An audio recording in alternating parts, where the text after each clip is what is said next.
Hi everybody, it's Jill here. Welcome to my channel and welcome to this week's Wig Wednesday Q&A.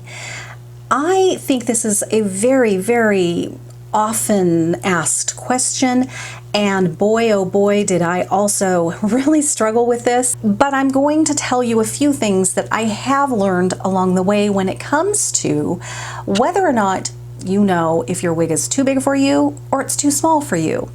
I know it seems like it should be really obvious, but it isn't, especially when you know nothing, like I did when I first started wearing wigs. I had no idea when I put that first wig on my head that if it was too big or too small, other than the fact that it wasn't staying on my head, you know, and since I've learned, well, I just don't have that ideal shape of head to keep a wig on without using something to secure it in some way. So you guys, it can be confusing. Don't feel like you're stupid or you can't figure out why it's so hard for you to figure it out. You definitely are not alone.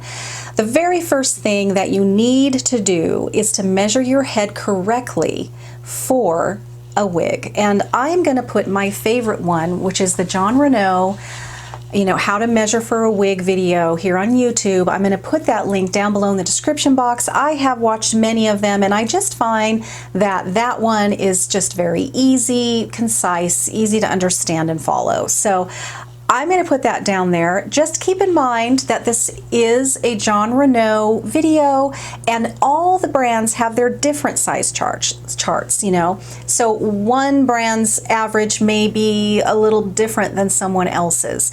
So keep that in mind. But in general, it is going to be what you need to do across the board. So you're going to want to do that first. I think those of us that get quite confused as to how this wig is fitting is for those of us that land kind of in the borderlines of one way or the other. So if you land on kind of a petite average, it can be tricky. Same with average large. You know, you're just kind of like, what is going on? Because you're not fitting, kind of across the board an average. Most of us don't. And what you're going to find when you do measure your head, you have these different precise ways that you're going to measure, and then you're going to take those numbers and plug them into the chart. If you're like me, they're going to be all over the place when it comes to child, petite, average, large, large. They're all over the place. I have a child, a petite, average, and then like a petite average. I'm all over the place. So what you're going to do then is you're going to go with the largest number, which is average. So I order all my wigs in an average. Now, that means some wigs are going to fit me too big. Some of them are going to fit me too small. If I want to order a petite, I actually can't fit into a petite. I did once. It's just all over the place. So in general, I'm probably the most comfortable in something more petite average, but that depends wildly upon the brand. You're going to find that to be the case when you start experimenting within brands. The sizes are going to be all over the place. It is frustrating. The other thing is most styles, if you haven't already figured it out, most styles come in average sizes. If you are a true petite or a true large, it is frustrating in that not all the styles come in those sizes. I think they're improving on that, but it's very expensive to make a really nice wig, so they rather kind of gear toward that average, and so they don't necessarily come out all the time in all the different sizes. They know this, and this is why they created those pull tabs in the back of the wig. So some of them are Velcro, some of them are kind of the bra strap kind of pull type. That will give you about a ½ inch in this size. So most of us can fit in an average cap, but you're not going to know until you measure your head. So it's really important that you do that. Most of us, we tend to be a little all over the place, and this is what happens with me. One of the telltale signs that your wig is too big for you is if it really bunches up behind the ear, and if you can really pull it down quite low in the nape area. And the other one is after you get that baby on, if you have quite a gap between your scalp and the wig cap, like you really have almost a little domey effect back there. And if you turn to the side, your profile looks a little bit like a cone head because you have quite a gap between the wig cap and your actual head. That is a huge sign that your wig is definitely way too big for you. There are ways you can deal with that, because let's say that some other measurements fit that wig, and if you were to go down an entire size, if you were lucky enough to have that option, it would actually be then a little uncomfortable. That's what happens to me. But my problem, I don't have problems with any kind of gapping here. It usually always fits me great here. It bunches up behind my ear most of the time. In some variants, and I have that happen. Sometimes it's really bad, but yet I fit it reasonably well everywhere else. So when that happens, because you do not want your wigs, you guys, riding up against the back of your ear. I'm an eyeglasses wearer. I have to have a space back there, and it's just so uncomfortable. You're going to itch. It's going to be uncomfortable. You're going to really know that thing is on there because it's just riding up against the back of your ear. So you definitely don't want your wig caps, your wig grips, or your wig itself to be sitting up against the back of your wig. Definitely create a gap there one way or the other. Patty from Wigs by Patty's Pearls recommends an entire finger width between your wig and your wig grip and everything and where that wig starts. I never get that. I never do. I think one time I did, and I believe it's an Ellen Villa, could have been a Noriko. Those brands, Ellen Villa, Noriko, Belle Madame, they really are, their averages are more petite averages. I would even go so far as to say the Belle Madame line, their average is a full-on petite, I think, at least in the couple styles that I've tried. Noriko, I think if you're an average to an average petite, you're going to be fine. If you are an average to leaning to an average large, I don't think any of those brands are going to be comfortable on you, and they may not fit you at all. That's something you're going to find when you start experimenting with different brands.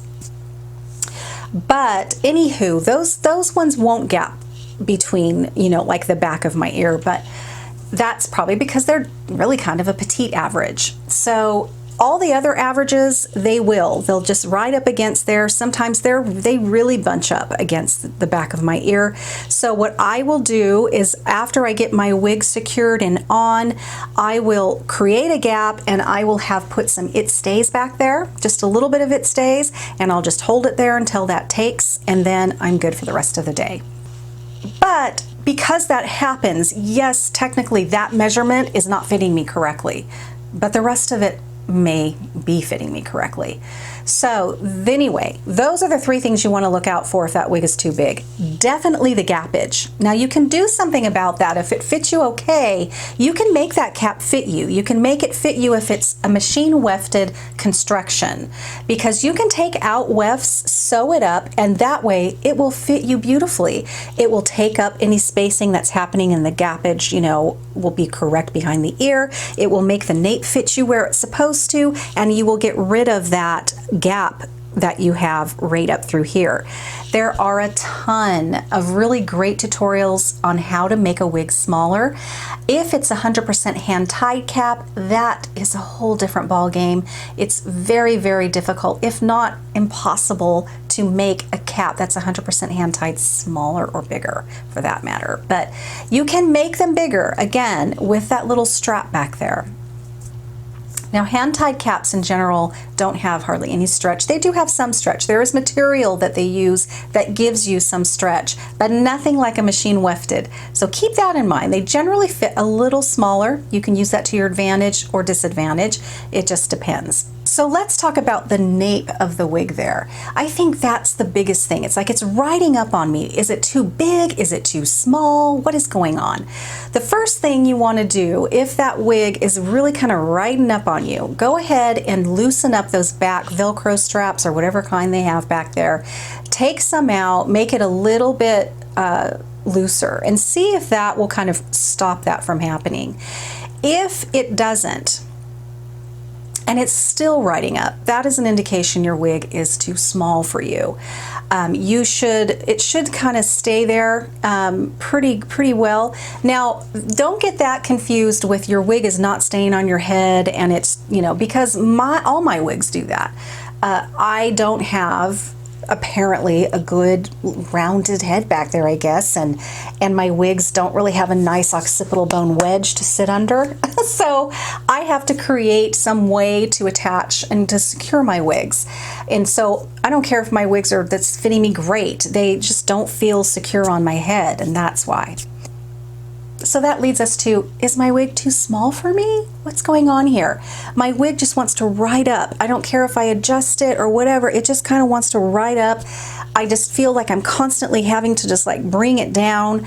That's a sign that it's a little too small for you, or it could be a lot too small, I don't know. But the other thing is just comfort. Is it feeling like a vice? You know, are you getting compression on your head with that wig? It could be too tight, and even though you've managed to pull it on and it feels like it's not moving, if you're feeling compression even after loosening up those little, you know, straps back there, that wig is too small. You should not feel uncomfortable. You should not get headaches from your wigs. That is a big sign it's too small. The riding up thing, again, try to adjust the straps, secure your wig. If it still is doing that, it could be too small. The big telltale sign if your wig is too small for you is you should always get decent coverage on the side of your wigs. Now, depending on your measurement from here to here, that's gonna tell whether or not how far down your ear tabs are gonna come, how far down that wig is gonna sit on your ear. So that measurement's gonna determine that. If that ear tab only comes about to here, it's all right, because technically, you guys, these are temple tabs. Many times I call them ear tabs, but they're temple tabs, and they should be right here at your temples. Now, on me, lots of times they will come down a little lower. This wig's fitting me pretty good, but sometimes they will come quite a bit down lower. Okay, well, that's because of this measurement. But in general, they should be right here around your temple. That's totally fine. This ear tab is ending right about here. That's where the end of my temple tab is, and then my whole temple tab's right about here. So the center of it, pretty much right here at my temple, that's where it should be. But if you're getting quite a gap between your hairline and the temple tab, like say you're getting a good ½ inch, that wig's too small for you. You should get pretty good coverage from a wig. They're designed to fit so you don't have too much of your own natural hairline showing through. That again could differ brand to brand, but in general, you should get pretty decent coverage. Now, you're gonna see some of your own hair, I bet. In general, you will see that here's my actual hairline here. I definitely take that to my advantage, and I pull out some of my own hair all along the side, and I use some fill-in powder to create some shadowing effect. Great. That's normal. But here's my actual wig line right here, and here's the temple tab. That's considered really great coverage. That is normal coverage. But if you have this and it's down this far and you're getting all this sticking out, that wig is definitely too small for you. You should have more coverage than that.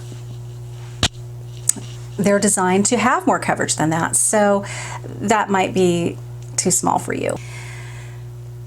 So riding up in the back, not having very good coverage on the sides, maybe your temple tabs are just riding up a little too high, which is going to affect how that wig is going to look around the perimeter of your face there. You know, it's too small. Too big, you really could pull that wig in the back down quite far into the nape area. It's definitely too big. You know, initially you might be able to, but when you get everything settled, it's going to want to settle under, pretty much sit underneath the occipital bone. That's where you're going to want that to stay. It's going to feel like you're going to want to tug it down, but it's just going to end up running up against the back of your ears, creating it to feel more uncomfortable than it's necessary. I know that's what I did when I first started wearing wigs, is I thought that I really needed to pull that nape area down, and I'd secure it with tape or it stays down much too low, and then that exasperated the problem behind my ears even worse. And when I would put my head up, I felt like, you know, my wig kind of would have to crease there. If I put it down, it kind of got too tight, and then I felt like it was wanting to pull. It's unnecessary. That wig's going to have to go up further. It's going to want to settle, you know, kind of underneath that occipital bone. You're going to have a much better fit and feel, for sure. That's a newbie mistake. At least it was for me. So that's it, guys. I hope you found this very helpful. It is a quandary, especially when you're brand new, whether or not this wig is fitting like it should. If it's just a matter of you're like me and you just aren't going to be one of those people that can put on a wig, adjust the straps, and go out the door, I'm telling you, you're in that bigger range of people like me that needs a little something, whether it's a wig grip, whether it's a little extra something something, whether it's the It Stays and some wig tape. Maybe you need a little bit more just to feel more secure. To get that wig not moving so much is going to make it so much more comfortable as well, and really cut down on the itching. All right, guys, so that was this week's Wig Wednesday Q&A. If you have any questions for me, put them down in the comment box. If I feel like it's a good one that a lot of people, you know, I'm getting asked a lot, then I will for sure do a video on it. Okay, guys, we'll see you real soon. Talk to you later. Bye-bye. Hi guys, Jill here. Welcome to my channel and welcome to this week's Wednesday Wig Q&A, or Wig Wednesday Q&A.